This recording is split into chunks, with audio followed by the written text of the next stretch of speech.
Hello my dear students. શું તમને અંગ્રેજીમાં પ્રશ્ન પૂછતા નહીં ફાવતું? તો ચિંતા કરવાની કોઈ જરૂર નથી. હું છું ને, ચાલો શીખવાડું. Day 1 of WH questions.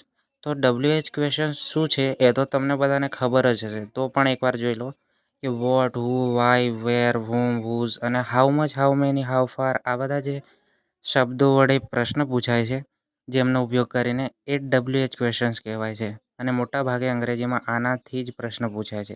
તો તમારે એ શીખવા ખૂબ જ જરૂરી છે. ચાલો આપણે શરૂઆત કરીએ આજે.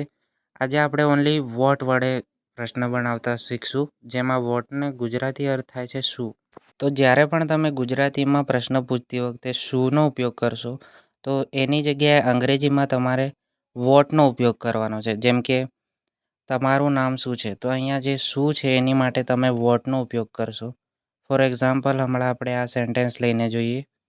તો અહીંયા જે તમારું નામ શું છે આ પ્રશ્ન પૂછ્યો છે ગુજરાતીમાં, એમાં પૂછવા માટે શુંનો ઉપયોગ કર્યો છે. તો આપણે અંગ્રેજીમાં એની જગ્યાએ વોટનો ઉપયોગ કરશું. તો વોટ ઇઝ યોર નેમ, અહીંયા શું માટે આપણે વોટ લગાવ્યું, જે હંમેશા પ્રશ્ન પૂછતી વખતે આ વોટ, વેર, હુ એ બધા વાક્યની શરૂઆતમાં જ આવશે. ત્યારબાદ છે માટે ઇઝ અને તમારું નામ માટે યોર નેમ.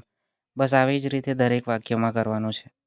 જેમ કે અહીંયા શું ચાલી રહ્યું છે, એમાં what is going on here એટલે એપોસ્ટ્રોફી એસ વાપર્યો છે જે ઇઝ દર્શાવે છે. વોટ જે છે એ શું માટે અને ચાલી રહ્યું છે એટલે ગોઈંગ ઓન હિયર, અહીંયા માટે હિયર. એવી જ રીતે અહીંયા બીજું વાક્ય છે કે તમે શું કરી રહ્યા છો, એના માટે વોટ આર યુ ડુઈંગ એટલે શું માટે રેગ્યુલરલી આપણે વોટ વાપર્યું. ત્યારબાદ શું કરી રહ્યા છો એટલે આર જે છે એ છો માટે અને યુ ડુઈંગ એટલે તમે શું કરી રહ્યા છો.